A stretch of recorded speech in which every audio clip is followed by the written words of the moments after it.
रूपं सग्रजतं सहगण रघुनाथं वितं तं सजीवम् साद्वैतं सावधूतं परिजनसहितं कृष्णचैतन्यदेवं श्रीराधाकृष्णपदनाथं सगण ललिता श्रीविशाखान्वितांश्च नमोऽयं विष्णुपदाय कृष्णपृष्ठाय भूतले श्रीमते जयपताका समीनिति नामिने नमो आचार्यपादाय निताय कृपा प्रदायिने गौरकथा दामोदाय नगरग्रामतारिणे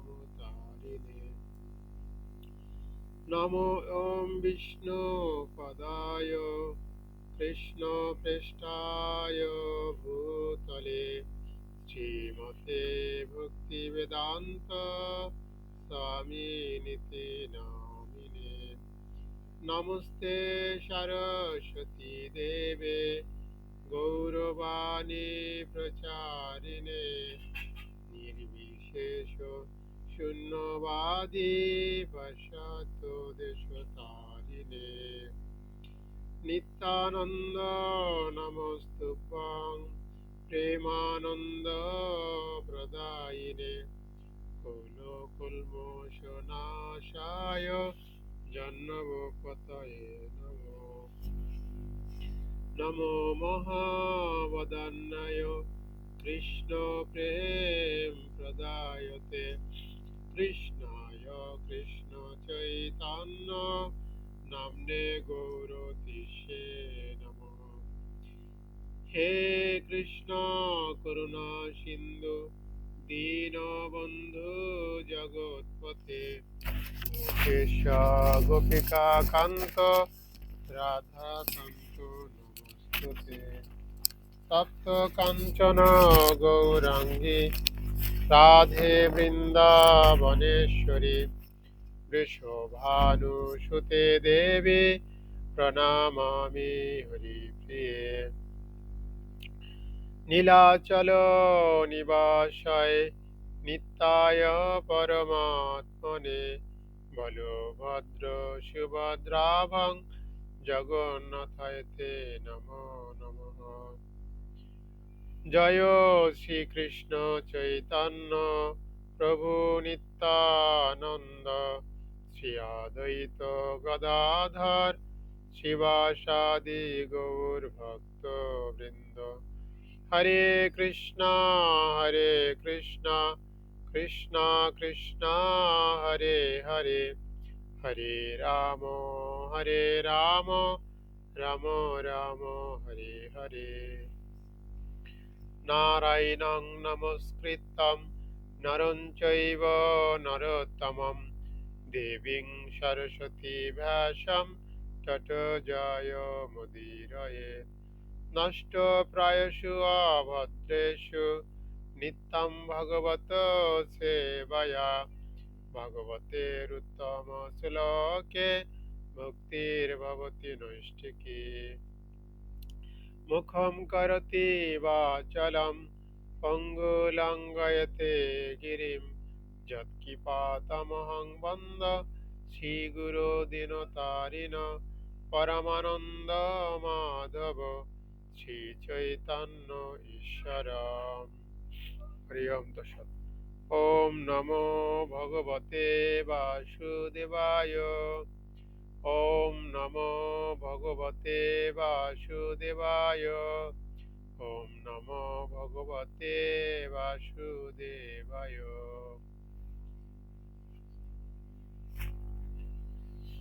হরে কৃষ্ণ সুধী ভক্ত সুজন আপনাদেরকে অসংখ্য ধন্যবাদ আমাদের মাঝখানে অনেক সপ্তাহ গ্যাপ গিয়েছে তো সকলে আজকে অংশগ্রহণ করার জন্য আপনাদের সবাইকে কৃষ্ণ বিদের শুভেচ্ছা জানাচ্ছি কৃপা করে সবাই সকলের ক্যামেরাগুলো অন রাখবেন এটা আপনাদের কাছে আমার অনুরোধ জয় শ্রীমদ্ ভগবদ গীতা যথাযথ কি জয় তো যদিও এটা গীতা জয়ন্তীর মাস, আমাদের বেশি বেশি করে ভগবত গীতা পড়া উচিত, শ্রবণ করা উচিত বা বলা উচিত এবং দান করা উচিত। তো আমরা আগামীকালকে এই গীতা জয়ন্তী উপলক্ষে বিশেষ ক্লাস আমরা কালকে শ্রবণ করব। কালকে এই গীতা জয়ন্তীর বা এই গীতার উপলক্ষে কালকে বিশেষ ক্লাস প্রদান করা হবে। আপনারা সবাই অবশ্যই উপস্থিত থাকবেন।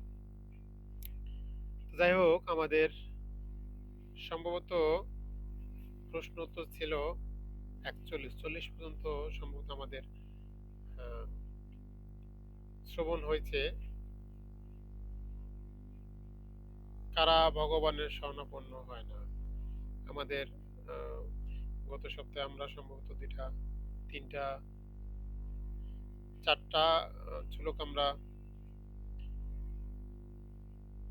অধ্যয়ন করেছি। ভগবানের উৎকৃষ্ট পরাও প্রকৃতি বলতে কি বোঝায়? 37 আর 38 হচ্ছে শ্রীকৃষ্ণ থেকে আরো কোনো শ্রেষ্ঠ তত্ত্ব আছে কি, এটা 34। 39 হচ্ছে ভগবানের ত্রিগুণময়ী মায়ার দ্বারা আবদ্ধ জীব কিভাবে সেই জড়বন্ধন অতিক্রম করবে। যারা এই জড়জগতের মোহে আবদ্ধ হয়ে আছে তারা কি করে এখান থেকে অতিক্রম করে ভগবানের কাছে ফিরে যাবে। 40 হচ্ছে কারা ভগবানের শরণাপন্ন হয় না। যে কারা কারা শরণাপন্ন হয় না, 4 ধরনের ব্যক্তি ভগবানের শরণাগত হতে পারে না। আমরা গত ক্লাসে সেটা জেনেছি। তো আজকে হচ্ছে 41 নম্বর প্রশ্ন উত্তর। এখানে প্রশ্ন হচ্ছে, কখন একজন তত্ত্বজ্ঞানী ব্যক্তি পরমেশ্বর ভগবানকে সর্বকারণের পরম কারণ রূপে জেনে তার শরণাগত হয়? খুব সুন্দর একটা প্রশ্ন। তো যদিও আজকের প্রশ্নগুলি হোয়াটসঅ্যাপে দেওয়া নেই, তো আজকের প্রশ্নগুলি আমি ক্লাসের পরে অথবা কালকে হোয়াটসঅ্যাপে দিয়ে দেবো। আপনারা কৃপা করে ওখান থেকে লিখে নেবেন। আর কালকে আমাদের গীতা যজ্ঞ বা গীতা দান উপলক্ষে বিশেষ সেমিনার। তো যাই হোক, সবাই আপনারা কৃপা করে সপ্তম অধ্যায় 20 নম্বর শ্লোক বের করুন। সপ্তম অধ্যায় 20 প্রশ্নটা আপনারা লিখে নিতে পারেন। কখন একজন তত্ত্বজ্ঞানী ব্যক্তি, অর্থাৎ কখন একজন ব্যক্তি পরমেশ্বর ভগবানকে তিনি যে সর্বকারণের কারণ সেটা জেনে তার শরণাগত হয়।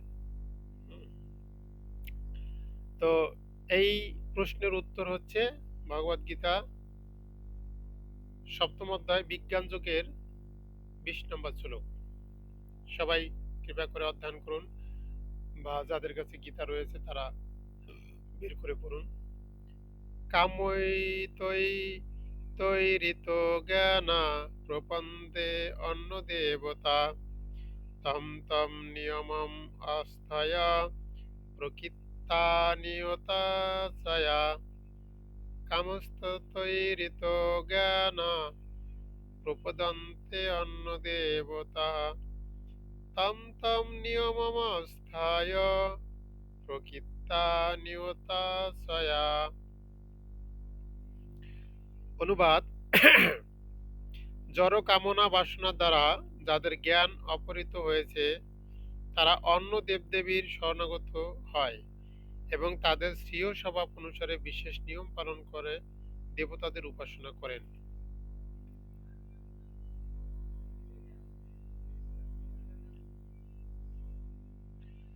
অর্থাৎ অনুবাদে বলা হয়েছে কি, জড় কামনা বাসনার দ্বারা যাদের জ্ঞান অপহৃত হয়েছে বা নষ্ট হয়েছে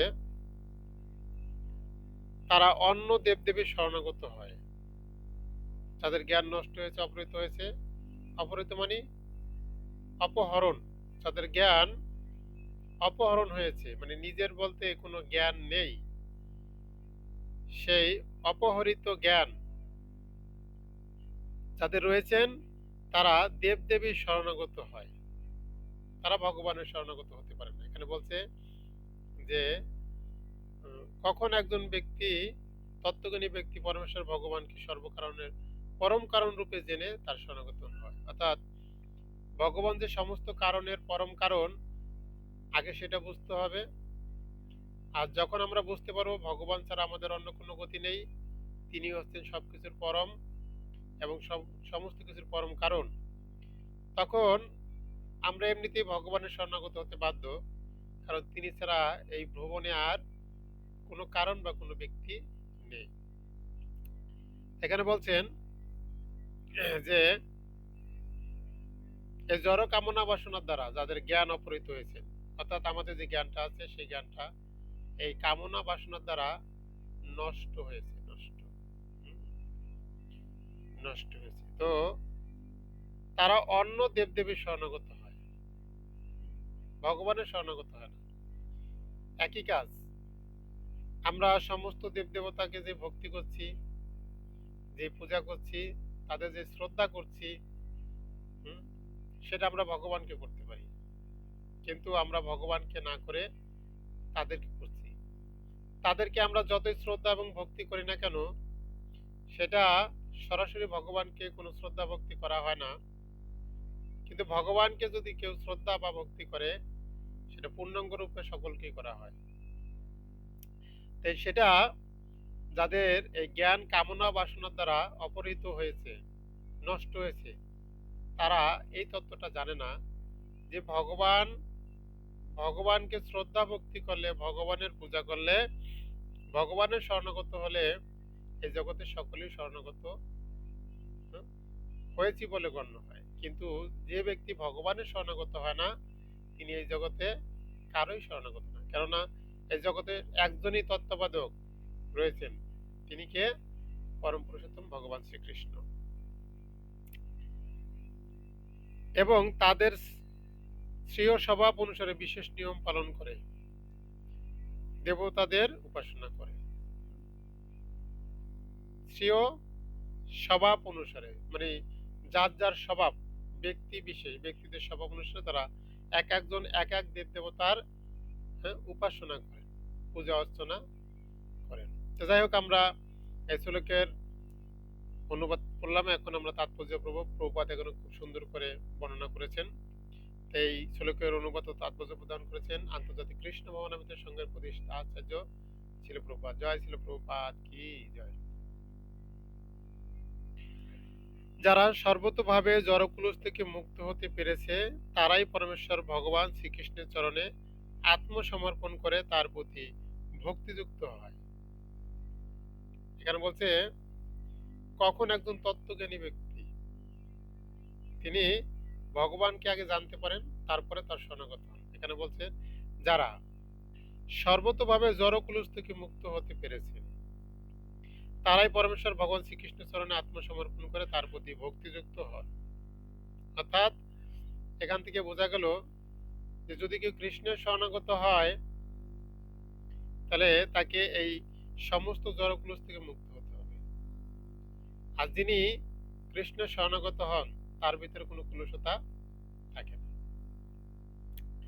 তা এটা খুব সহজ সরল বা সুন্দর যে আমরা যদি এই জড়জগতের সমস্ত দুঃখ কষ্ট বা বন্ধন থেকে মুক্ত হতে চাই, সমস্ত পাপ থেকে মুক্ত হতে চাই, তাহলে আমাদের ভগবানের শরণাগত হতে হবে। আর যখন আমরা ভগবানের শরণাগত হব, তখন আর এমনিতেই আমাদের ভিতরে সমস্ত কামনা বাসনা বা পাপ পুণ্য কিছুই থাকবে না। তো বলছেন যতক্ষণ পর্যন্ত জীব জড়জগতের কুলুষ থেকে সম্পূর্ণভাবে মুক্ত হতে না পারছে, ততক্ষণ সে স্বভাবতই অভক্ত থাকে। যদিও এই জগতে সবাইকে ভক্ত বলা হয়েছে, কিন্তু এখানে একটা শব্দ উচ্চারণ করা হয়েছে অভক্ত। অভক্ত বলতে হুম, অভক্ত বলতে যার জ্ঞান নষ্ট হয়েছে, জ্ঞান। তো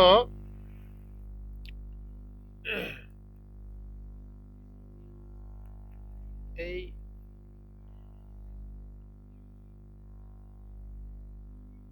আমরা এখানে 5 জন রয়েছি। এই 4 নম্বর জন কে? 4 নম্বর জন আপনি ক্যামেরাটা একটু অন করেন। হরে কৃষ্ণ। সকলের ক্যামেরাগুলো একটু অন করেন। আর নাম কেন লেখেন না? নাম না লিখলে আমি বাদ করে দেবো এখান থেকে। আমাকে তো বুঝতে হবে কারা ক্লাসগুলো করতেছে। হরে কৃষ্ণ।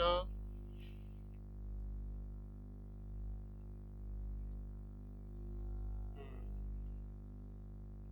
ইয়া করেন, সবাই নামগুলো লিখে দেবেন।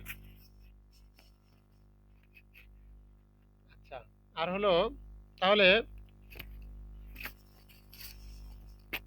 যতক্ষণ পর্যন্ত জীব জড়জগতের ক্রোশ থেকে সম্পূর্ণভাবে মুক্ত হতে না পারছে ততক্ষণ সে স্বভাবতই অভক্ত থাকে।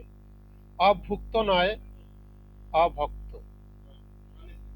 এখানে হচ্ছে অভুক্ত নয়, অভক্ত। ভক্ত নাও, ভক্তের আগে একটা অ শব্দ লাগাচ্ছে, অভক্ত। হুম, ভক্ত মানে হচ্ছে তিনি কৃষ্ণকে জানবেন, কৃষ্ণের শরণাগত হবেন, কৃষ্ণের সেবা করবেন, কৃষ্ণের নির্দেশ পালন করবেন, কৃষ্ণ কথা বলবেন, কৃষ্ণ কথা শুনবেন, তার সমস্ত কার্যক্রম হবে কৃষ্ণ বিষয়ক। তিনি হচ্ছেন ভক্ত। আর ভক্তটা হচ্ছে কি, যিনি এই ভক্তের সমস্ত বিপরীত কার্যক্রমগুলি করেন, তিনি হচ্ছেন অভক্ত। তো তাই এখানে অভক্ত শব্দটি উল্লেখ করা হয়েছে। কিন্তু এমন কি বিষয় বাসনার দ্বারা কলুষিত থাকা সত্ত্বেও যদি কেউ ভগবানের আশ্রয় অবলম্বন করে তখন সে তার আর ততটা বহিরঙ্গ প্রকৃতির দ্বারা আকৃষ্ট হয় না। তো কলুষিত বলতে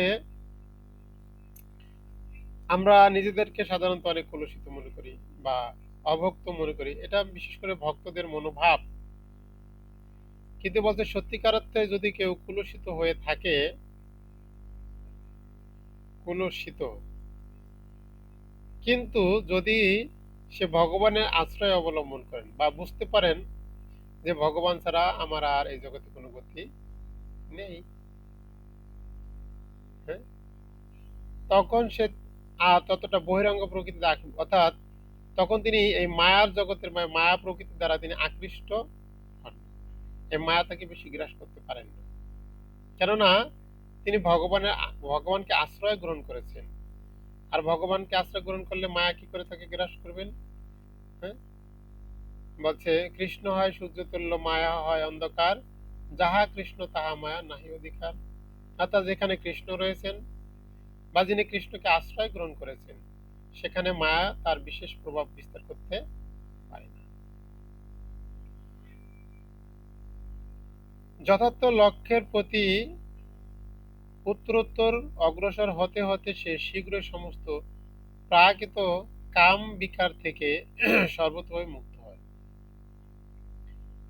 আর যথার্থ লক্ষ্য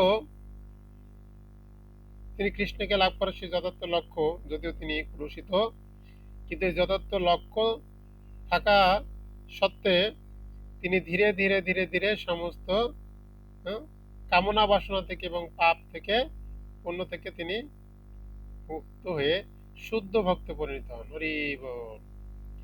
শ্রীমদ্ ভাগবতে বলা হয়েছে যে সমস্ত জড় কামনা বাসনা থেকে সম্পূর্ণভাবে মুক্ত শুদ্ধ ভক্তই হোক অথবা প্রাকৃত অভিলাষ যুক্ত ভক্তই হোক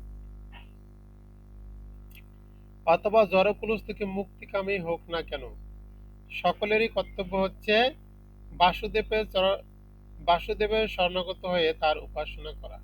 শ্রীমদ্ ভাগবতে তাই বলা হয়েছে, অকাম সর্বকাম বা মোক্ষ কাম উদারধি ত্রিবেণ ভক্তি যোগেন যজতে পুরুষম পরম। অর্থাৎ খুব সুন্দর একটা কথা বলছে ভাগবতে, বলছেন কি বলছেন, সমস্ত জড় কামনা বাসনা থেকে সম্পূর্ণভাবে মুক্ত শুদ্ধ ভক্তি হোক, অর্থাৎ কোনো ভক্ত যদি শুদ্ধ বা মুক্ত আছেন এরকম ভক্ত হোক, অথবা প্রাকৃত অভিলাষযুক্ত হোক, বা যদি কেউ এই জগতের প্রতি অভিলাষযুক্ত হয়, অথবা জড়কুলস থেকে মুক্তিকামী হোক না কেন, কেউ জড়কুলস থেকে মুক্তিকামী হোক, সকলের কর্তব্য হচ্ছে প্রত্যেকটা ব্যক্তি বা এই এখানে যাদের কথা বর্ণনা করা হয়েছে তাদের সকলের একটাই কর্তব্য হচ্ছে বাসুদেবের শরণাগত হওয়া। বহু নাম জন্মনামন্তে জ্ঞানবান মাম প্রপদতে বাসুদেব সর্বম ইতি স মহাত্মা সুদুর্লভ। হুম?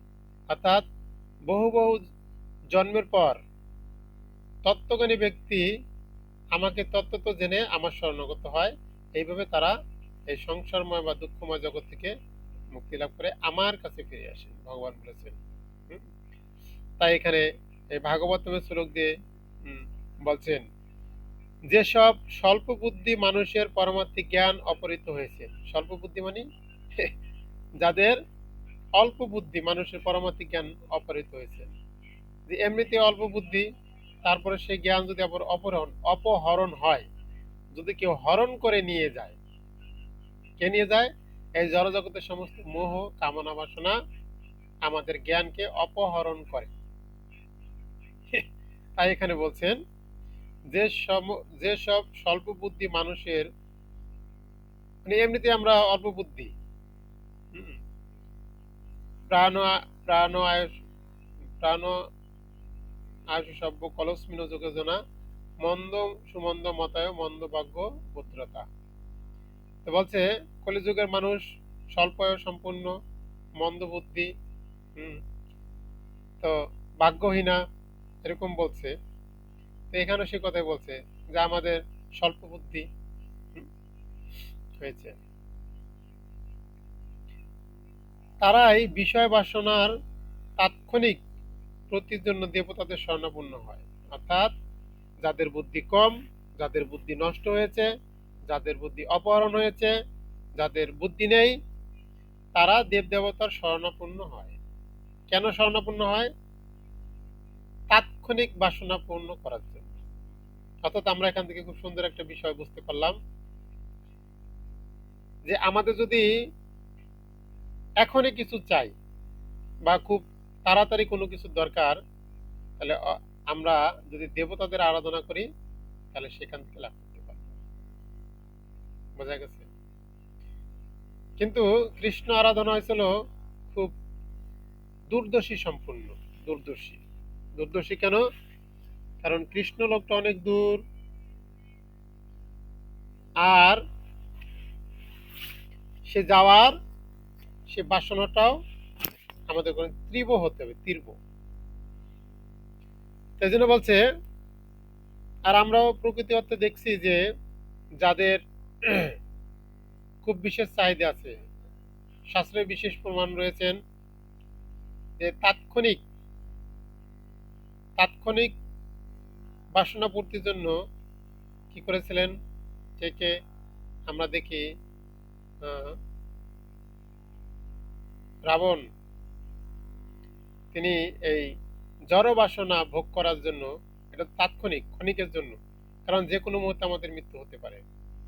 তো তিনি কত তপস্যা করেছিলেন, কার তপস্যা করেছিলেন? তিনি শিবের তপস্যা করেছিলেন, ব্রহ্মার তপস্যা করেছিলেন, আর কে তপস্যা করেছিলেন? আর করেছিলেন বিভীষণ, আর করেছিলেন কুম্ভকর্ণ, আর কে হিরণ্যকশিপু, হিরণ্যাক্ষ, হ্যাঁ, তারপরে আর কে দুর্গা মাকে কে বধ করেছেন, অসুরের নাম জানে কি? হ্যাঁ, তো এরা এরা বিভিন্ন দেব দেবতার, হ্যাঁ, আরাধনা করেছেন কেন? তাৎক্ষণিক বাসনা পূর্ণ করার জন্য। কারণ জানে ভগবানের আরাধনা করব, যতদিন না পর্যন্ত ভগবানের আরাধনা সুসম্পূর্ণ না হচ্ছে, ততদিন তার কোনো ক্রিয়াই আমরা পাবো না। কিন্তু দেবতারা, তারা চায় কি চায়? আমরা দেখি দেবতারা, আমরা যদি তাদেরকে বেশি করে ডাকি, তাদের কাছে কিছু চাই, আর তারা দিয়ে খুব খুশি থাকতে চায়। না আমার এতগুলা ভক্ত আছে, মানে আমাদের বিশেষ করে জড়জাগতিক গুরুদেবের মতো, হ্যাঁ, যারা জড়জাগতিক গুরুদেব হয়েছেন, তারা চায় না আমার 50 জন 100 জন শিষ্য থাকবে, আর আমার লগে সবসময় 2-4 জন করে ঘুরবে, তাহলে না আমি একজন গুরুদেব, এরকম একটা মোট বা ভাব তাদের থাকে। তাই জন্য তাদের একটা প্রতিযোগিতা হয়, হ্যাঁ, তোমার আর কত শিষ্য, আমি কত শিষ্য বিস্তার করেছি, আমি পাওয়ারফুল, বড় একটা আশ্রম করে নাম ডাক গুরুদেবদের। এরকম দেবদেবতারাও চায় কি, চায় না আমার কত ভক্ত। দেখুন, যদি তাই না হইতো, তাহলে আমরা জানি যে কালী, দুর্গা, সরস্বতী, এরকম অনেক প্রকারের দেবদেবতা রয়েছেন। কিন্তু আপনারা অবশ্যই জানেন যে মা মনসা, তিনি এই জগতে মানে পূজা পাওয়ার জন্য মানে স্বীকৃতি পাওয়ার জন্য তিনি কত কিছু করেছিলেন। আর তখন এই স্বীকৃতিটা কে দিয়েছিলেন? হ্যাঁ, চাঁদ সদাগর, হুম, লক্ষিন্দারের বাবা। তো এই চাঁদ সদাগর তৎকালীন সময় যদি কারো সেবা বা পূজা দিয়ে থাকতেন, তিনি যদি কাউকে পূজা দেন তাহলে তিনি এই পৃথিবীতে পূজিত হতে পারবে। তাহলে চিন্তা করুন, যদি এরকমই না হতো যে আমার এই জগৎ থেকে পূজা নিতে হবে এরকম কি আছে, আমি একজন দেবতা, আমি স্বর্গে থাকবো, আমি ভগবানের নির্দেশ পালন করব, আমি বৈষ্ণবদের সেবা করব, ঠিক আছে, তা আমার আবার এত শিষ্য বানানোর দরকার কি? তখন কি করেছেন? এই চার সদাগরকে বলছেন, কিন্তু এই চার সদাগর তিনি শিবের আরাধনা করতেন, শিবের পূজা করতেন। আর তার একটাই কথা, আমি আমার এই মন প্রাণ দেহ দিয়ে আমি প্রভু শিবের সেবা করি, আমি এই জগতে আর কারো পূজা দিতে পারবো না এখানে। কিন্তু এই মনুষ্য তো শিবেরই সন্তান, হ্যাঁ? তো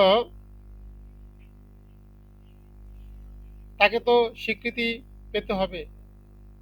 তো তখন বললে, না, তোমাকে তো যে কোনো ভাবে তাকে সন্তুষ্ট করে সেবা নিতে হবে, তোমার স্বীকৃতি নিতে হবে। তখন কি করলেন? তিনি বিভিন্নভাবে চক্রান্ত করে বেহুলা লক্ষিন্দার বেহুলা লক্ষিন্দারের কাহিনী আপনারা জানেন। চার সদাগর অনেক সংকটে ফেলাইলো। সংকটে ফেলে এমন একটা পরিস্থিতি হয়েছে যে তখন যে তাকে সেবা দিতে তিনি বাধ্য করেছেন। তখন বাধ্য হয়ে তিনি কি করছেন? যে ঠিক আছে, তখন যে আমি আমার এই হাত দিয়ে, যে হাত দিয়ে আমি প্রভুর সেবা করি, আমি সেই হাতে তোমাকে সেবা দিব না। বলছে, আরে তুমি যে হাত দিয়ে দাও না কেন, আগে আমার সেবা দাও, এটা এলো কথা, আমি সেবা পাই দিয়েছি। তখন কি করছেন?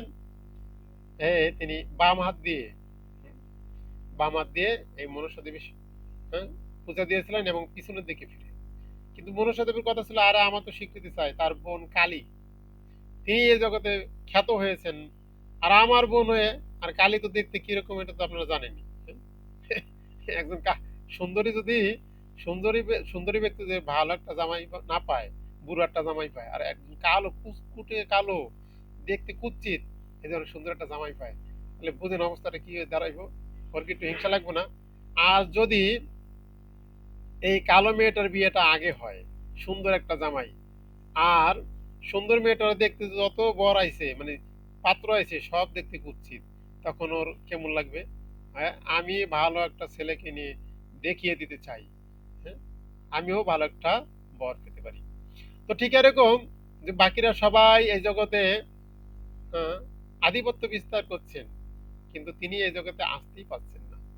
তো যে কোনো ভাবে হোক তার দরকার হচ্ছে এখান থেকে তিনি পূজাটা নেবেন, এরকম তাৎক্ষণিক বাসনা।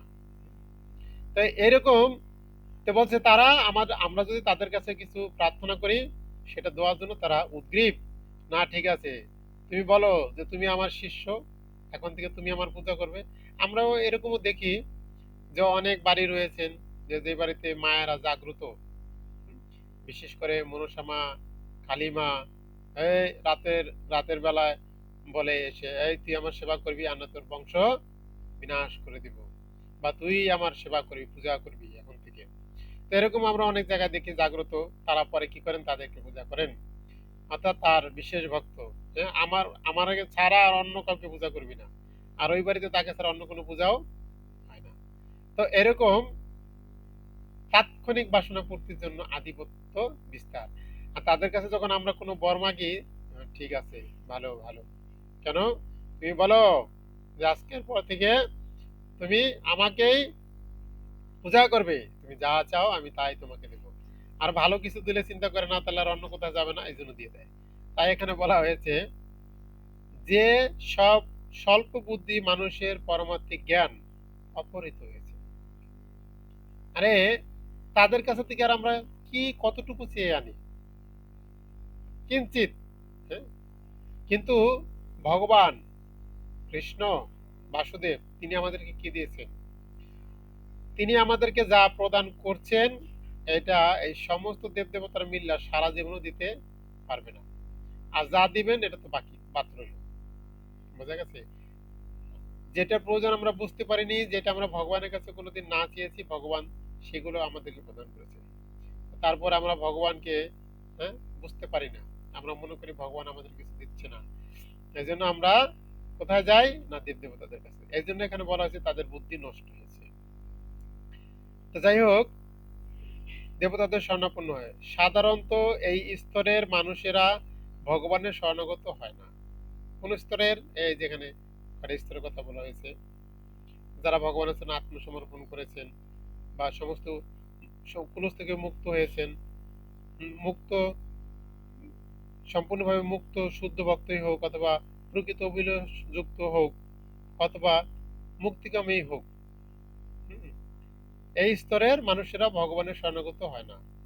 না সরি, ওই কোন স্তরের? যে যারা স্বল্প বুদ্ধি, তারা ভগবানের শরণাগত হয় না। কারণ রজ ও তমগুণের দ্বারা কলুষিত, রজ ও তমগুণের দ্বারা কলুষিত থাকার ফলে তারা বিভিন্ন দেবদেবীর উপাসনার প্রতি অধিক আকৃষ্ট থাকে। বোঝা গেছে? খুব সহজ একদম। অর্থাৎ যারা দেব দেবতার আরাধনা করবে তারা সত্যগুণে অধিষ্ঠিত নয়। বোঝা গেছে? সত্যগুণ কোথা থেকে আসে? সাত্ত্বিক কার্যক্রম বা সাত্ত্বিক আহার করার ফলে আমাদের ভিতরে সত্যগুণ প্রবেশ করে। শাক পাতা ঘাস এগুলো ছিল সাত্ত্বিক খাবার, মানে যেটা গরু বা ছাগলে খেয়ে থাকে। বোঝা গেছে? এই সাত্ত্বিক আহার করার ফলে বা সাত্ত্বিক কার্যক্রম করার ফলে আমাদের কি হয়? আমাদের ভিতরে সত্যগুণ প্রবেশ করে, সত্যগুণ। কিন্তু এখানে বলা হয়েছে সত্যগুণের প্রভাবে আমরা ধীরে ধীরে আমাদের ভিতরে কৃষ্ণ চেতনা জাগৃত হয়। কিন্তু এখানে যাদের কথা বলা হয়েছে এদের ভিতরে সত্যগুণের লেশ মাত্র নেই। যারা দেব দেবতার শরণাগত হয় না, রজতম গুণে কলুষিত থাকার ফলে তারা বিভিন্ন দেবদেবীর উপাসনার প্রতি আকৃষ্ট হয়ে থাকে। আকৃষ্ট, উপাসনা মানে সেবা অর্চনা করার জন্য তারা আকৃষ্ট হয়। তার মানে এটা আরো স্পষ্ট আছে যে এই সমস্ত দেবতার ভিতরে সৃষ্ট হচ্ছেন কে? দেবাদিদেব মহাদেব। এই মহাদেব হচ্ছে দেবতাদের সৃষ্ট। এই মহাদেব যদি সৃষ্ট হন, তাহলে বলা হয়েছে যারা তমগুণের দ্বারা আচ্ছন্ন তারা এই শিবের আরাধনা করে। যারা তমগুণের দ্বারা আচ্ছন্ন, তমগুণ বুঝি, তমগুণের ফলে কি হয়? হ্যাঁ? নিদ্রা, অলস, প্রমাদ, এ হচ্ছে তমগুণের লক্ষণ। হ্যাঁ? যারা ঘুমিয়ে থাকে, তারপর অনেক অলস, অলস প্রকৃতি, তো প্রমাদ, যারা উল্টাপাল্টা বকে, ভগবানকে মানে না, তো এরকম ব্যক্তিরা কি করেন? শিবের উপাসক হন। কেননা শিব কোন গুণে রয়েছেন? তমগুণে। এই জন্য বলেছেন, আর ব্রহ্মা থেকে শুরু করে বাকি যারা রয়েছেন তারা হচ্ছেন রজগুণের। এই জন্য বলছেন রজ এবং তম, দেবদেবতার আরাধনা যারা করবে তারা রজ এবং তম। এই জন্য ব্রহ্মা বলেছেন যে ঈশ্বর পরম কৃষ্ণ সচ্চিদানন্দ বিগ্রহ অনাদির আদি গোবিন্দ সর্বকারণ কারণ। অর্থাৎ ব্রহ্মা নিজে বলেছেন ঈশ্বর পরম কৃষ্ণ, অর্থাৎ তোমাদের যদি কেউ ভজনা করার ইচ্ছা হয় অবশ্যই তোমরা কৃষ্ণ ভজন করো। কেননা বিষ্ণু, শিব আর ব্রহ্মা তিনজন তিন গুণে। বিষ্ণু হচ্ছেন সত্যগুণে, আর ব্রহ্মা হচ্ছেন রজগুণে, শিব হচ্ছেন তমগুণে। তা আমরা যতই বুদ্ধিমান নিজেদেরকে মনে করি না কেন, আমরা যতই ভাবুক হই না কেন, আমরা যতই ভালো বুঝি না কেন, বলছে আমরা যদি শিবের ভক্ত হই ও আমরা যতই কিছু কামনা করি না কেন, আমাদের তমগুণের ভিতরে ডুবে মরতে হবে। বোঝা গেছে? কেননা যে কি বলছে, যারা দেবতাদের আরাধনা করবে তারা দেবলোক লাভ করবেন, যারা পিতৃপুরুষ যে যার আরাধনা করবেন তার গতি সেখানে হবে। আমরা এটা কি বর্ণনা করেছিলাম কিনা আমার মনে নেই, যে একদম সেই পাতাল লোক থেকে শুরু করে গোলক বৃন্দাবন পর্যন্ত কে কোথায় যাবে, বা কার আরাধনা করলে আমরা কোথায় যাব। তো ঠিক এরকম এখানে আমরা যার আরাধনা করব তার কাছে যাব। তো শিবের কাছে যে আমরা যাব, শিব তমগুণ আছে, তিনি যেখানে থাক তার কার্যক্রমগুলো হচ্ছিল তমগুণ। আপনারা জানেন না, যদিও এটা অনেক বড় একটা লীলা, তার সত্যি বলছি, যে শিব শিব যখন এই মাতা পার্বতীকে বিয়ে করেন, তো এই বিয়ের আপনারা এই লীলাটা শুনবেন, আমাদের অনঙ্গ মোহন প্রভু এই ক্লাসটা দেয়, যে যখন তিনি আহ, বিয়ে করতে যাবেন, তো তখন এই পার্বতী মাতার বাবা দক্ষ রাজা তিনি বলছেন যে তোমাদের বরযাত্রী কারা আসবে বা কতজন আসবে। বলছে হ্যাঁ, আমার অনেক আহ, ভক্ত আছেন, আমার অনেক সৈন্য সামন্ত আছেন, বা আমার অনেক সন্তান রয়েছেন, তারা সবাই হ্যাঁ বরযাত্রীতে যাবে। তখন দেখা গেছে কারা বরযাত্রী গেছে, যত ভূত প্রেত আদি রাক্ষস পিশাচ রয়েছেন, এই সব হচ্ছে শিবের সন্তান, ভক্ত, উপাসক। বোঝা গেছে? এটা কারণ হচ্ছে, কারণ যখন ব্রহ্মা এই শিবকে এই প্রজা সৃষ্টি করার জন্য বলছিলেন, অর্থাৎ সৃষ্টি করার জন্য বলছিলেন, তখন তিনি কি করেছিলেন, সৃষ্টি করছিলেন, যেহেতু তিনি তমগুণে। আর ভোলানাথ কোথায় থাকেন, কোথায়, শ্মশানে। আর আমরা যেখানে ভয়তে যাই না, শ্মশানে আমরা ভয়তে যাই, আর সেখানে কে থাকেন, ভোলানাথ থাকেন। হ্যাঁ, কেননা ওখানে আমরা ভয়তে যাই না, কেন না, ওখানে ভূত থাকে, ভূত।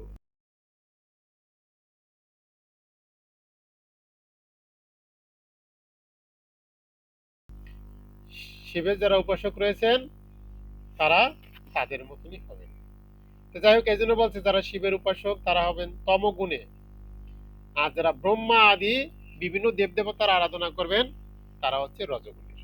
অর্থাৎ যাদের যাদের ভিতরে কামনা বাসনা রয়েছেন তারা হচ্ছেন রজগুণের। তমগুণের ব্যক্তিদের ভিতরে কোনো কামনা বাসনা নেই, কিন্তু তারা কোনো কিছুকে মানে না, আসরিক মনোভাব, আসরিক মনোভাব, এ হচ্ছে তমগুণের। যাই হোক, আপনারা ভালো আছেন, আপনারা কেউ এই আরাধনা করেন না আমি জানি, যাক, এটা একটা ভালো দিক।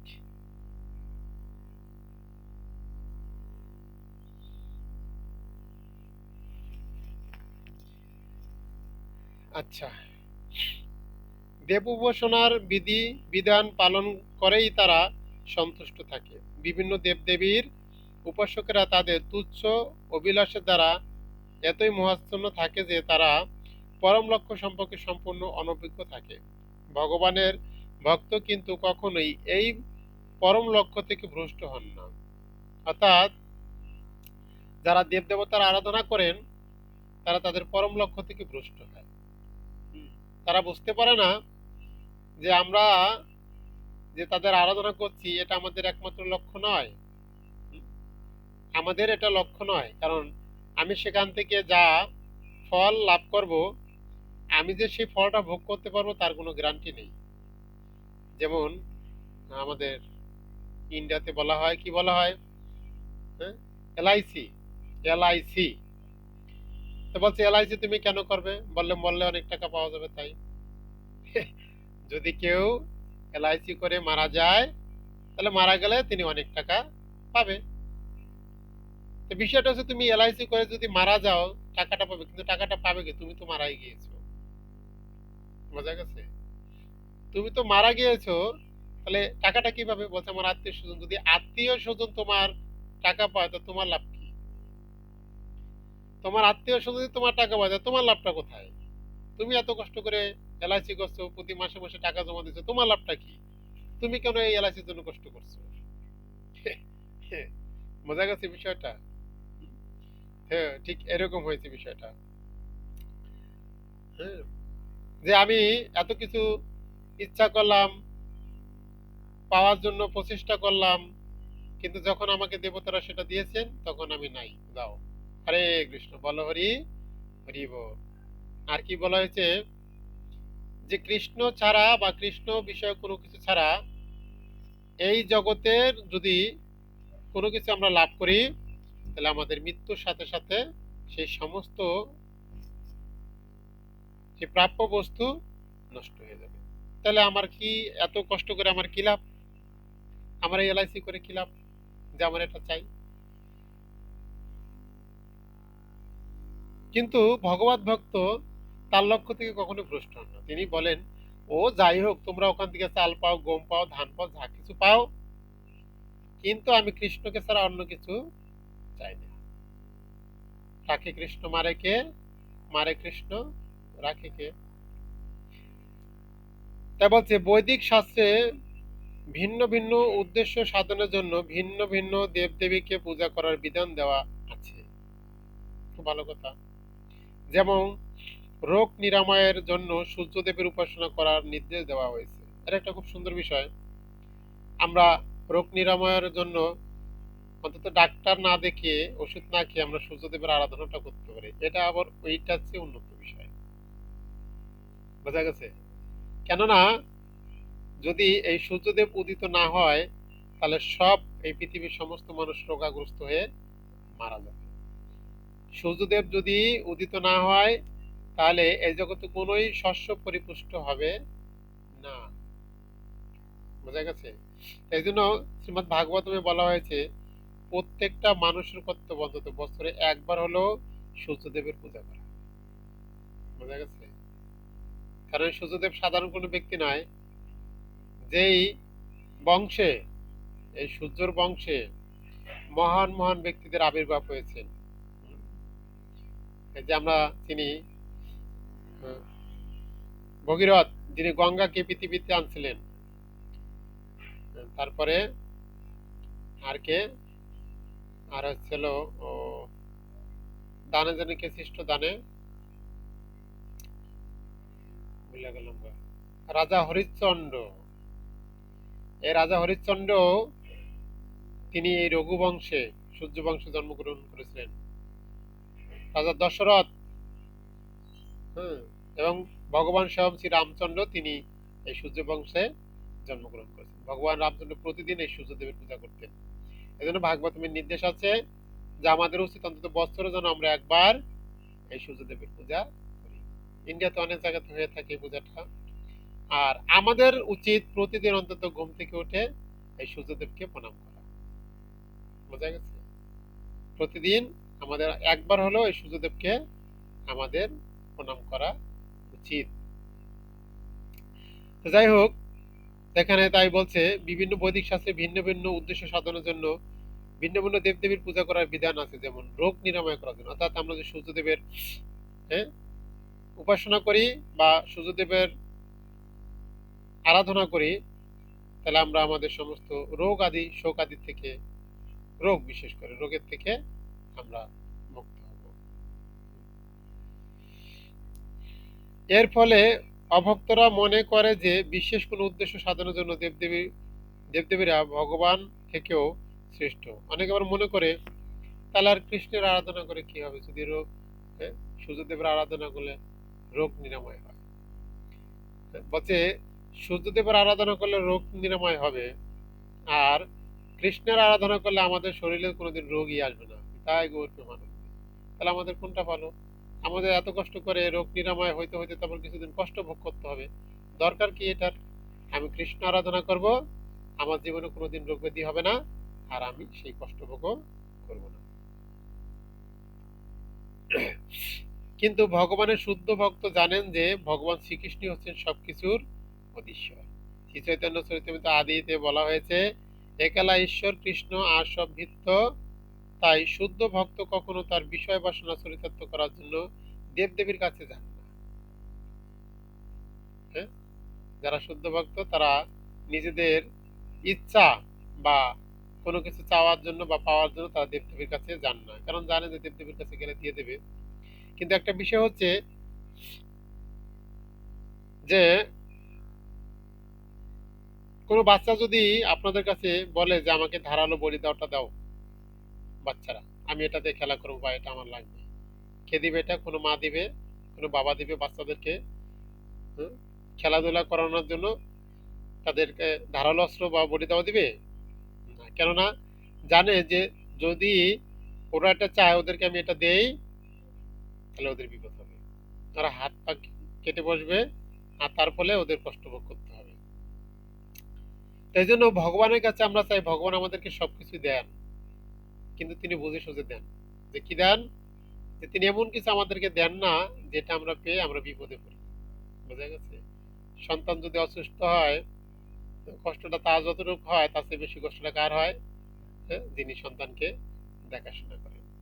বোঝা গেছে?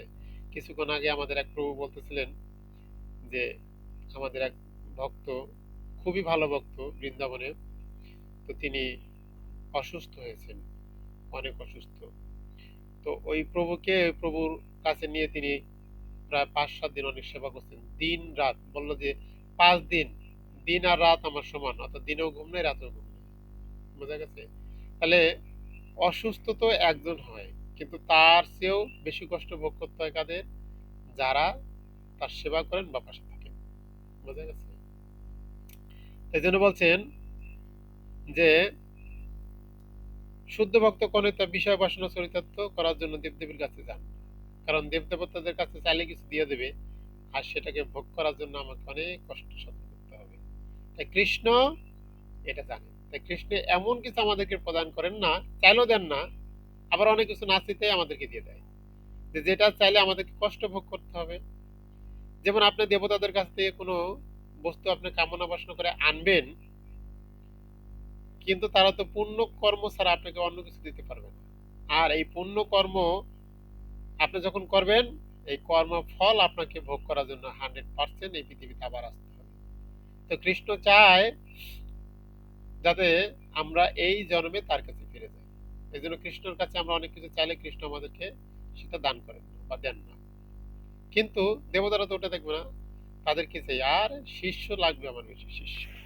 এই জগতে যার যত বেশি শিষ্য আছে সে তত ভালো গুরু। বোঝা গেছে? কিন্তু কৃষ্ণ দরকার নেই, কারণ আমি একাই হচ্ছে এই জগতের পিতা,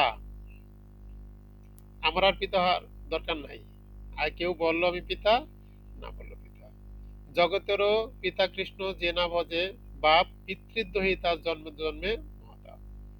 কৃষ্ণ হচ্ছেন আমাদের একমাত্র পিতা।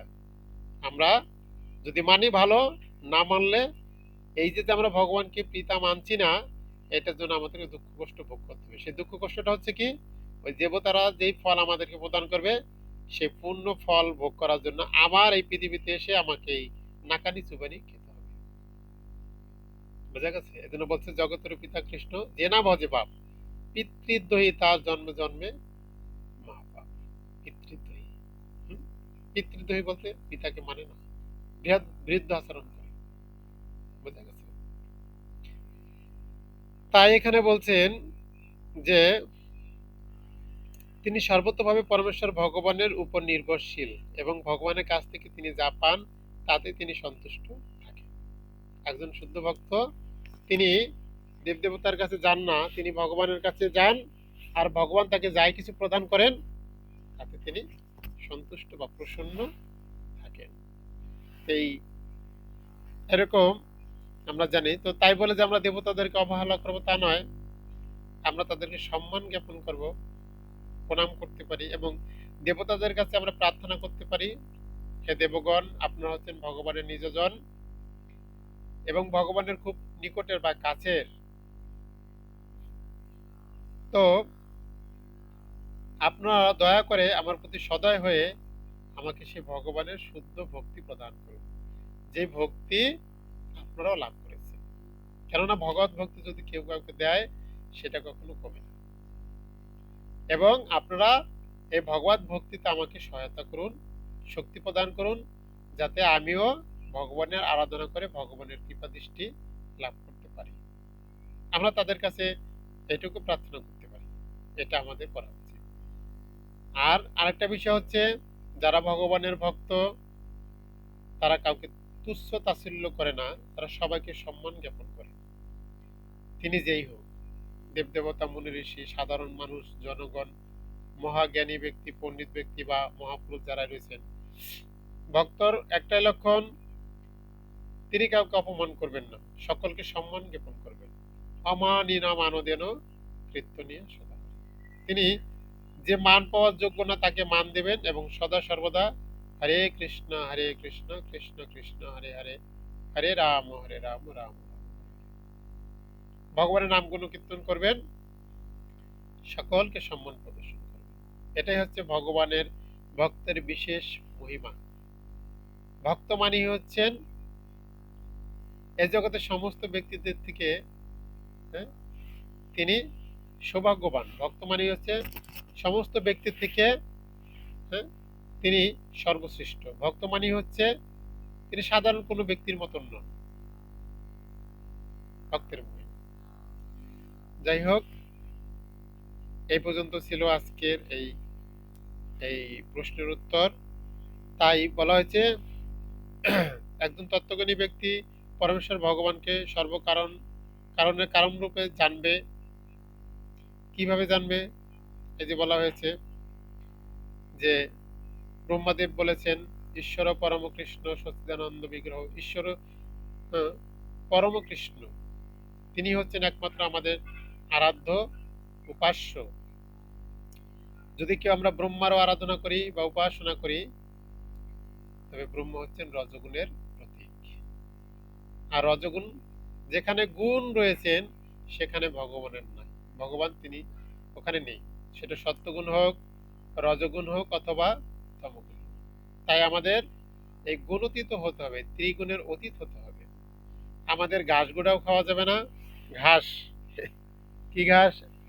এখন হচ্ছে কলই, মটর কলই, কালাই, তারপরে নতুন নতুন কত সুন্দর সুন্দর ঘাস এখন মাঠে হয়েছে।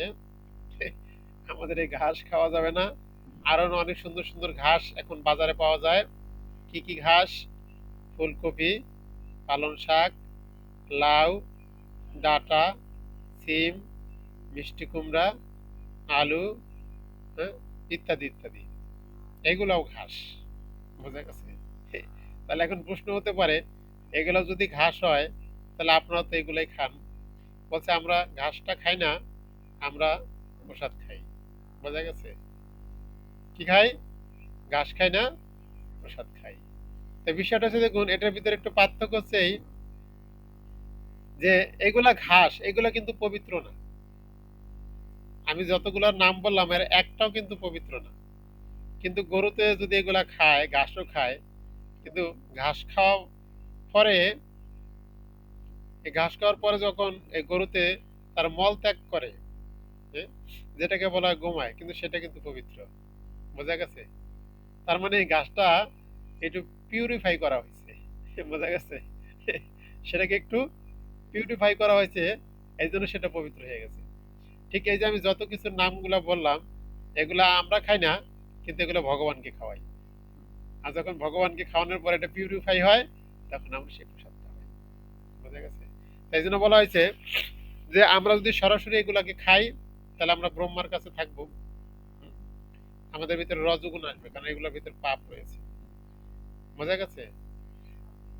আর যখন এটাকে আমরা ভগবানকে নিবেদন করব, তখন এটার কোনো গুণই এটার ভিতরে থাকবে না, কোনো বিকার থাকবে না।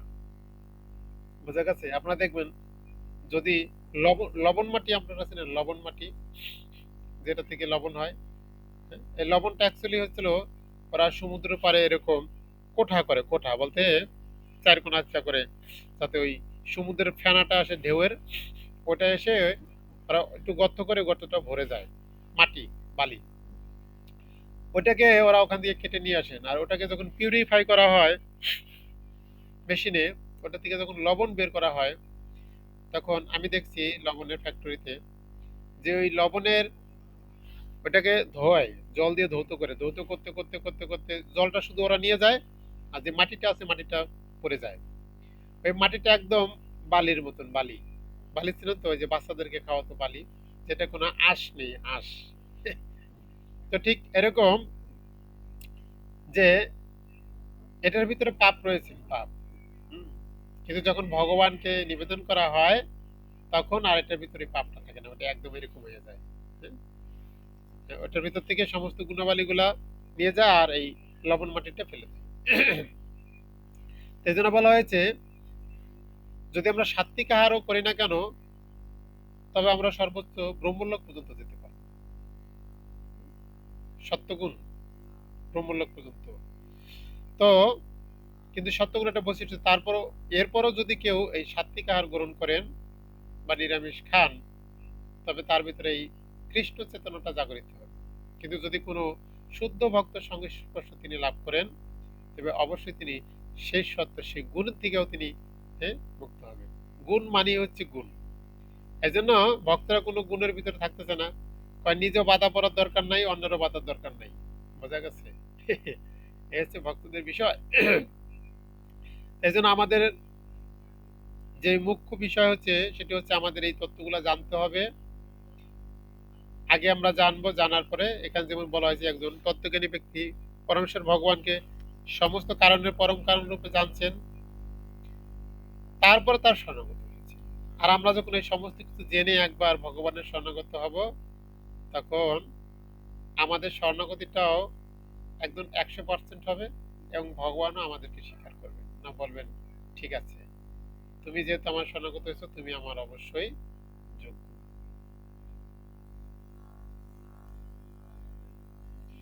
ঠিক আছে, আমরা দ্বিতীয় প্রশ্নে যাব। আজ এখন আমরা 42 নম্বর প্রশ্ন। 42 নম্বর প্রশ্ন হচ্ছে, দেবদেবীর উপাসনার মাধ্যমে তার উপাসকেরা যে ফল প্রাপ্ত হন, সে কাম্য বস্তু মূলত কে প্রদান করে থাকে? অর্থাৎ আমরা যারা দেবতাদের আরাধনা করছি বা করব, আর এই দেবতাদের আরাধনা করার পরে আমরা যে ফল লাভ করব, সে ফল মূলত বা আসলে কে প্রদান করে থাকে? দেবতারা নাকি অন্য কেউ? বোঝা গেছে? তো এটার জন্য আমরা দেখব সপ্তম অধ্যায় 22 নম্বর শ্লোক। আপনারা সবাই গীতা থেকে সপ্তম অধ্যায় 22 নম্বর শ্লোক বের করুন। আমরা সেই 22 নম্বর শ্লোক থেকে আমরা দেখব আসলে দেবতাদের কাছ থেকে আমরা যে ফল লাভ করি, সেটা আমাদেরকে কে দেয়।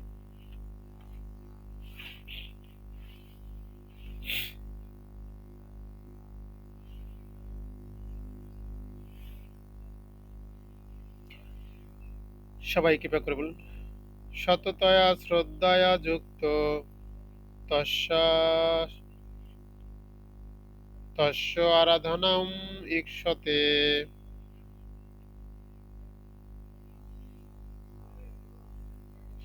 লভতে চ তত কাম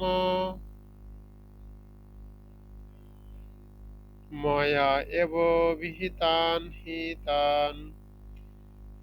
সতয়া শ্রদ্ধায়া যুক্ত তস্য আরাধনাম ঈক্ষতে। লভতে চ তত কামান ময়া এব বিহিতান হিতান।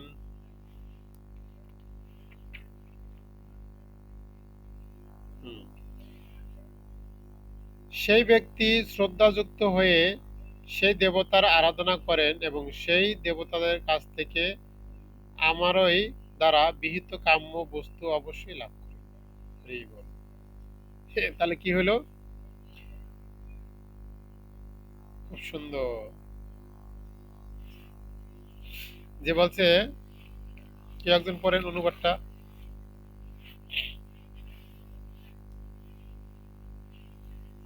কারো কাছে গীতা আছে?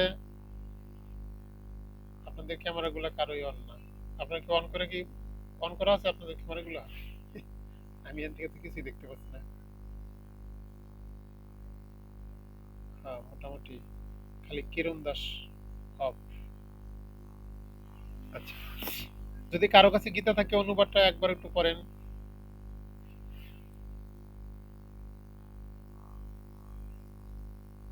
শিবানীর কাছে গীতা নাই? শিবানী,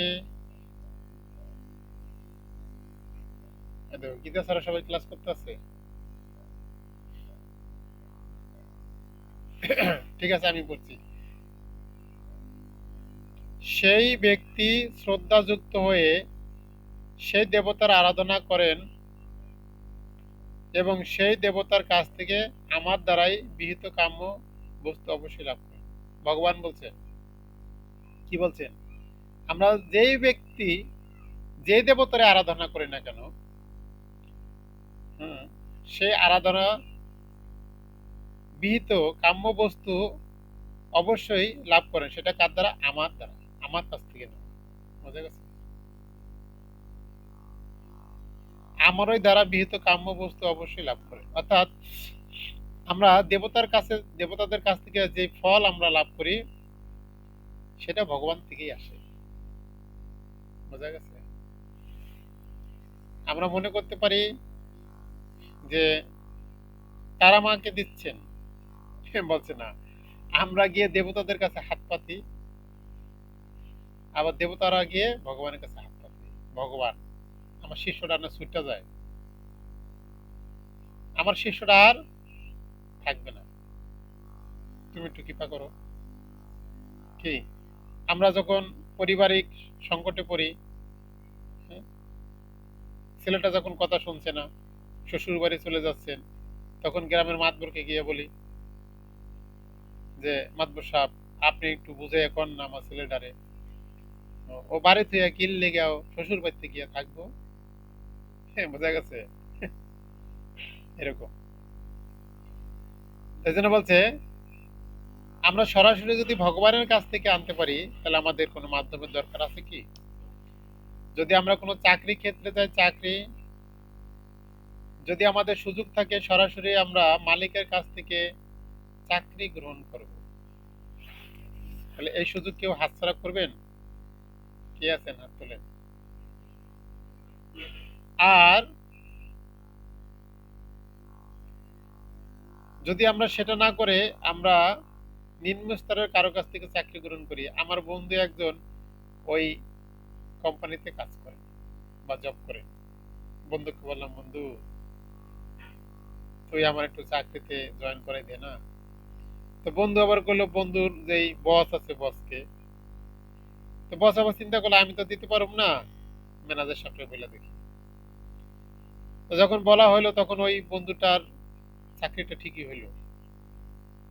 বোঝা গেছে? কারণ বন্ধুর বন্ধু, একসাথে চলে, তো তিনিও প্রশংসা করছেন বা এর কাছে বলছেন, তিনিও ম্যানেজারের কাছে বলে তার চাকরিটাকে ওকে করে দিচ্ছেন। তো বিষয়টা হয়েছিল, তার চাকরিটা হয়েছেন, কিন্তু চাকরিটা অ্যাকচুয়ালি সমস্ত কিছু যখন হয় তখন অনুমোদন কে করেন? মালিকে। যখন ম্যানেজারকে বলে যে এখন লোকজন আরো লাগবে, যত লোকজন কাজ করছে তো হচ্ছে না, তাহলে আমাদের আরো দক্ষ ব্যক্তি নিয়োগ করতে হবে, তখন ওই দক্ষ ব্যক্তিটাকে যখন ম্যানেজার সাথে দিবেন, তখন মালিককে দেখাবেন যে একটা ব্যক্তি আছে খুব দক্ষ, তো একে আমরা আমাদের কোম্পানিতে রাখতে চাই। তো মালিককে দেখে বলবে ঠিক আছে, ওকে রাখো। অনুমোদনটা কি করলো? মালিকে করলো। তো এখানে বিষয় হচ্ছে গিয়ে, যখন ওই বন্ধু কিছুদিন এই কোম্পানিতে কাজ করার পরে তিনি অনেক ভালোই আছেন, কিন্তু যে বন্ধুটির কাছে তিনি আসছিলেন চাকরির জন্য, কোনো কারণবশত সে বন্ধু সংকটে পড়েছে, আর্থিক সংকট। আর তখন ওই বন্ধুর কাছে তিনি সহযোগিতা চাইলেন, তখন ওই বন্ধু তাকে চিন্তা করলেন, না এই বন্ধুর কারণে আজকে আমি চাকরিটা পেয়েছি, একে সহযোগিতা করি। তো এরকম একদিন, দুদিন, 3 দিন, তাকে এরকম 4 দিন সহযোগিতা করেছেন, কিন্তু ওই বন্ধুর সংকট আর কমছে না, বরং তার বাড়ছে। তখন এই বন্ধু বলল যে তোমাকে আর আমি কত দেখবো, আমার তো পরিবার রয়েছেন, তা আমি তো তোমাকে আর এইভাবে দিতে পারছি না, তুমি অন্য ব্যবস্থা করো। তখন যখন এই বন্ধুটি তার দ্বারা কষ্ট পাবেন বা সংকট ছাড়াও তিনি যখন তার সাথে কোনো মন মালিন্য হবেন, তখন তিনি চিন্তা করবেন যে ওকে আর এখানে রাখা যাবে না, যে কোনো ভাবে পারবে না। ওরে আমি, হ্যাঁ, বলে এই কোম্পানিতে চাকরিটা করে দিলাম, আর ও আমার সাথে এরকম ব্যবহার করছে, ওকে আর রাখা যাবে না। বোঝা গেছে? তখন আর আপনাকে চাকরি থেকে নোট আউট করতে মালিকের দরকার হবে না। ও গিয়ে, হ্যাঁ, ওর যে বস আছে বসেরে বলবে যে যে কোনো ভাবে ওরে একটা ব্যবস্থা করেন, ও কিন্তু আমাদের কোম্পানির সাথে বা আমার সাথে অনেক খারাপ আচরণ করছে বা এই সমস্যা করতেছে, এরকম দিয়ে একটা কমপ্লেন করে দিবে। আর এই ম্যানেজার মশাইও লাগবে না, হ্যাঁ, বন্ধুর বসেই আপনাকে নোট আউট করে দেবে। কিন্তু যদি এই চাকরিটা আপনি সরাসরি মালিকের কাছ থেকে নিতেন, বোঝা গেছে, মালিকে যদি আপনাকে ডেকে চাকরিটা দিতেন, তো ম্যানেজারও যদি আপনার নামে একটা কমপ্লেন দেয়, সেটা চিন্তা ভাবনা করে দিতে হবে। কেন? একে চাকরিটা বসে দিয়েছে। কেন? আমরা যাদেরকে এখান থেকে কোয়ালিফাই করি, তার ভিতরে তিনি দেখে দেখে রাখেন, না একে চাকরি দেওয়া হবে, একে দেওয়া হবে না। আর তিনি যাকে রাখছেন, তাহলে ওই ব্যক্তিটা কিরকম হতে পারেন, বোঝা গেছে?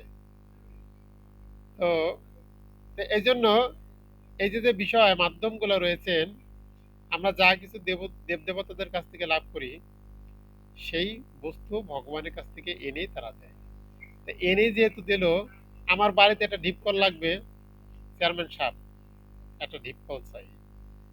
আরে বাবা, তোমার যদি সরকারের কাছ থেকে সরাসরি আনার সেই যোগ্যতা বা সামর্থ্য থাকে, তোমার তো চেয়ারম্যানের কাছে যাওয়ার দরকার নাই। চেয়ারম্যান তো সরকারের কাছ থেকে এনে দেবে, দরকারটা কি? তো এই হচ্ছে বিষয়।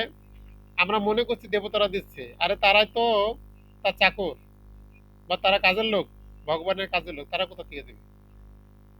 কাজের লোকে আবার ডোনেশন করে কি করে? ও তো আর পরিবার চালাইতে জীবন শেষ, বোঝা গেছে? কাজের লোক আবার ডোনেশন করতে পারে? হ্যাঁ, ওই তো আরো কইতে আছে যে মাস গেলে যে বস আমার বেতনটা একটু বাড়াই দেন, তো আবার ডোনেশন করে কোন দিক দিয়া? বোঝা গেছে বিষয়টা? তাহলে বুঝতে হবে এই ডোনেশনটা ওরা অন্য জায়গার তো মারিং দেয়। বোঝা গেছে? ওরা এক জায়গায় তো ডোনেশন নিয়ে ওদের ক্রেডিট, বোঝা গেছে, ক্রেডিটটা বজায় রাখার জন্য ওরা আরেকজনের কাছে ডোনেশন করে। যেমন আমাদের মন্দিরে হয়, কি হয়, যে যে গীতা জয়ন্তী চলতেছে, আমরা ভক্তদের কাছে থেকে গীতা সংরক্ষণ করি, সাধারণ মানুষকে সেটাকে দান করি, বিতরণ করি। বোঝা গেছে? তার মানে এখন এই কর্তৃত্বটা তো আমার না। এখন সে যদি মনে করে না ওই প্রভু আমাকে এই গীতাটা দান করছে, বিষয়টা বোঝা গেছে? আমরা যখন কাউকে গীতা দেই, তখন সাধারণ মানুষ কি মনে করে, না এই প্রভু কত ভালো, এই প্রভু আমাকে গীতা দান করছে, মূলত কি আমি দান করছি? আমি তো আরেকজনের কাছে ডোনেশন নিয়ে নিছি। বোঝা গেছে? ঠিক এরকম যে দেব দেবতারা, তারা ভগবানের কাছে থেকে আনে আর সাধারণ মানুষকে দেয়। আর যেহেতু তাদের বুদ্ধি কম, প্রাণ অল্প আয়ুষ সভ্য, স্বল্প বুদ্ধি, তাই তারা বুঝতে পারে না যে এটা ওরা অন্য কাছ থেকে, ভগবানের কাছ থেকে এনে আমাদেরকে দিচ্ছে। যাই হোক, আমরা একটু তাৎপর্যটা করবো, আমাদের সময় কম। ভগবানের অনুমতি ছাড়া দেবদেবীরা তাদের ভক্তদের কোন রকম বর দান করতে, পুরস্কৃত করতে পারে না। ক্লিয়ার? আরে কাজের লোকের তো ভালো পোশাকই নাই, তো আবার বিয়ের বাড়িতে খাইতে যাবো কি করে? বোঝা গেছে? আরেকজনের তো আবার নিমন্ত্রণ করবে পরের কথা, নিজের তো বিয়ের বাড়ি খাওয়ান নাই। হরে কৃষ্ণ। ভগবানের অনুমতি ছাড়া দেবদেবীরা তাদের ভক্তদের কোন রকম বর দান করতে বা পুরস্কৃত করতে পারে না। Clear cut. তাহলে আমরা সেখানে কেন যাব? সবকিছু যে পরমেশ্বর ভগবানের সম্পত্তি, সে কথা জীব ভুলে যেতে পারে, কিন্তু দেবতারা তা ভোলেন না। বোঝা গেছে? এই জগতে আপনার গাছের একটা ফল পাইকা রয়েছে, এটা আপনি আমি পেরে চুরি করে খেতে পারি, কিন্তু এটা দেবতারা জানে এটা ভগবানের গাছের ফল। এটা কাউকে দিতে হইলে আমরা যদি একজনের গাছ থেকে ফল পরে আরেকজনের খাওয়াইতে পারি, কিন্তু দেবতারা সেটা করে না। যদি করে, সেটা চাই আমি, যে এই গাছটার মালিক আমি নহে, বটে যে যিনি এই গাছের মালিক, তার কাছ থেকে চেয়ে এনে তারপরে আমি দিব। তাই এখানে বলছেন যে সবকিছু যে পরমেশ্বর ভগবানের সম্পত্তি, সে কথা জীব ভুলে যেতে পারে, আমরা ভুলে যেতে পারি, কিন্তু দেবতারা তা কখনোই ভুলেন না। বিভিন্ন দেব দেবীর পূজা করে কামনা বাসনা চরিতার্থ করার পরমেশ্বর ভগবান শ্রীকৃষ্ণেরই ব্যবস্থা অনুসারে সাধিত হয়। এই ব্যাপারে দেবদেবীরা হচ্ছেন উপলক্ষ মাত্র।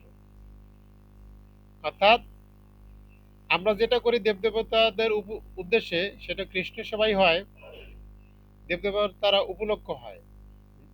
কেননা এই সাধারণ মানুষ যেহেতু ভগবানকে আরাধনা করতে পারছে না, সেই জ্ঞানটুকু তো আমাদের নেই। এই জন্য কৃষ্ণ একটা মাধ্যম করে দিচ্ছেন, যে তোমাদের সেবা করবে, কিন্তু তাদের এই তোমাদের মাধ্যমে আমি তাদের অল্প অল্প কিছু গ্রহণ করব।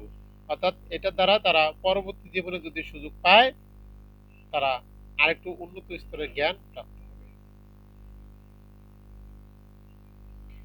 অল্প বুদ্ধি সম্পন্ন মানুষেরা সেই কথা জানে না, তাই তারা কিছু সুবিধা লাভের জন্য নির্বোধের মতো বিভিন্ন দেবদেবীর শরণাপন্ন হয়। কিন্তু শুদ্ধ ভগবত ভক্তের যখন কোনো কিছুর প্রয়োজন হয়, তখন তিনি কেবল পরমেশ্বর ভগবানের কাছে সেই জন্য প্রার্থনা করেন। বোঝা গেছে? আমার কি দরকার ভগবান, তুমি তো সবকিছু দিয়েছো, তা আমি যে চাইছি এটা তার আহামরি কিছু না। ভক্ত, একজন ভগবত ভক্তের প্রার্থনাটা কিরকম, তার চাওয়াটা কিরকম, হে ভগবান, আমি যদি তোমার কাছে একটা 20 তলা বাড়িও চাই, 50 তলা বিল্ডিংও চাই, 100 কোটি টাকাও চাই, এটা তো আহামরি কিছু না। আমার কাছে মনে হইতেছে অনেক কিছু আমি চাইছি ভগবানের কাছে। না, না চাইতে তুমি আমাকে যে সম্পদ দান করেছো, তার তুলনায় একটু ধূলিকণা স্বরূপ। বোঝা গেছে? ভগবান আমাদেরকে যা কিছু দান করেছেন, আমি যদি 100 কোটি টাকাও চাই, 100 তলা বিল্ডিংও চাই, ভগবান আমাদেরকে যা দান করছেন, স্বইচ্ছে তিনি আমাদেরকে যা দান করছেন, তার তুলনায় হাজার গুণের হাজার ভাগের এক ভাগও আমি চাই না। কারণ বেঁচে থাকার জন্য এই বিল্ডিংটা প্রয়োজন না, কিন্তু বেঁচে থাকার জন্য যে উপাদানগুলো ভগবান না চাইতে আমাদেরকে দিয়েছেন, সেই তুলনায় এই 100 তলা বিল্ডিংটার কতটুকু মূল্যবান। বোঝা গেছে? তাই এখানে বলছে শুদ্ধ ভক্ত ভগবানের কাছে প্রার্থনা করা যদিও শুদ্ধ ভক্তের লক্ষণ নয়, কিন্তু জীব মাত্র দেবতাদের শরণাপন্ন হয়, কারণ তারা কামনা চরিতার্থ করার জন্য মত্ত হয়ে থাকে। এটি তখনই হয় যখন সে কোনো ভ্রান্ত অনর্থ কামনা করেন, যার প্রতি ভগবান নিজে করেন না। শ্রী চৈতন্য চৈতামৃত গ্রন্থে বলা হয়েছে যে যদি কেউ ভগবানের আরাধনা করে, সেই সঙ্গে জড় সুখ কামনা করে, তবে তা পরস্পর বিরোধী ও অসঙ্গত। পরমেশ্বর ভগবানের সেবা আর দেবদেবীদের উপাসনা একই পর্যায়ে হতে পারে না। আমরা অনেক সময় মনে করি দেবতাদের আরাধনা করলে ভগবানের আরাধনা হয়, কি দরকার আছে আর ভগবানের আরাধনা করা। বুঝা গেছে? এ বলছে এ দুটা সমপর্যায়ে ভুক্ত নয়, এক পর্যায়ে নয়। কারণ দেব উপাসনা হচ্ছেন প্রাকৃত, আর ভগবত ভক্তি হচ্ছে সম্পূর্ণরূপে অপ্রাকৃত, চিন্ময় স্তরের। যে জীব তার যথার্থ আলয় ভগবত ধামে ফিরে যেতে চায়, তার কাছে জাগতিক কামনা বাসনাগুলি হচ্ছে একটি প্রতিবন্ধক। তাই শুদ্ধ ভক্তকে ভগবান জাগতিক সুখ স্বাচ্ছন্দ্য ও ভোগৈশ্বর্য দান করেন না। বলছিলাম যে বাবা মার কাছে গিয়ে যদি বলো, মা আমাকে একটা ধারালো বটি দাও, আমি খেলবো, দিবে? তাই এখানে বলছেন যে শুদ্ধ ভক্তকে ভগবান জাগতিক সুখ স্বাচ্ছন্দ্য ও ভোগ ঐশ্বর্য দান করেন না। কেন? এটার ফল ভোগ করতে হবে তাকে। এই জন্য ভগবান এইগুলো ভক্তদেরকে দেন না। ভক্তদেরকে এই জগতে একটু কষ্ট রাখবে, কিন্তু এই 20 বছর, 30 বছর, 50 বছর তিনি কষ্ট করার পরে তাকে টুপ করে তুলে নিয়ে যাবেন। সারা জীবন ভরে তার কোলে থেকে তিনি সুখ লাভ করবেন। বোঝা গেছে? যা অল্প বুদ্ধি সম্পন্ন মানুষেরা আবার সেগুলি লাভ করার জন্য দেব উপাসনায় তৎপর হয়। বোঝা গেছে? যেই বস্তুগুলা ভগবান তার ভক্তদেরকে প্রদান করেন না, সাধারণ মানুষ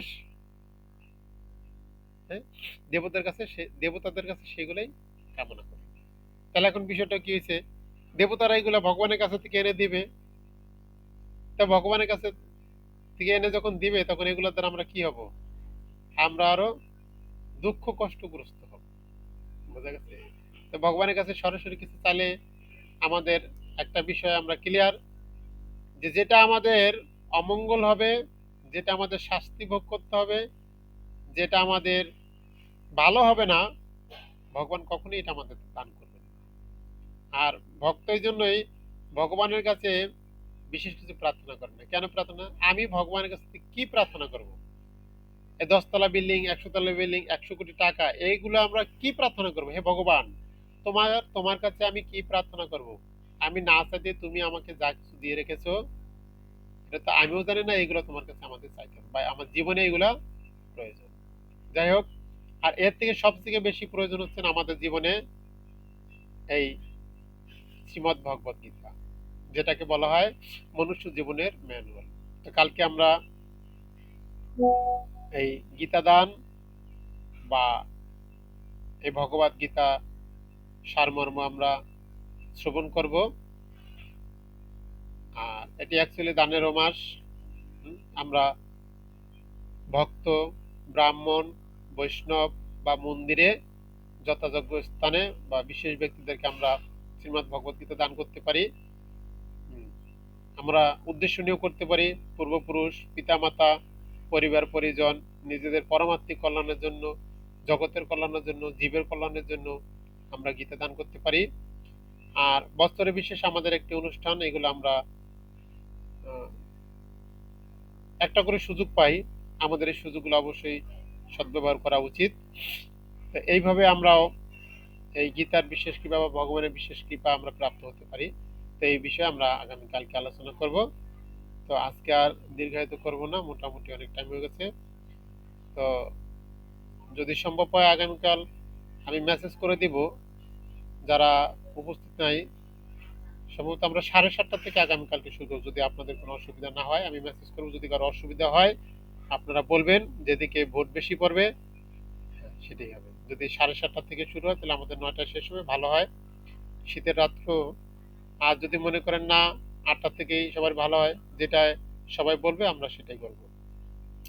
হরে কৃষ্ণ কৃষ্ণ কৃষ্ণ হরে হরে, হরে রাম রাম রাম হরে হরে। তো যাই হোক, যদি কারো কোনো প্রশ্ন থাকে বা কোনো জিজ্ঞাসা থাকে তাহলে আপনারা করতে পারেন।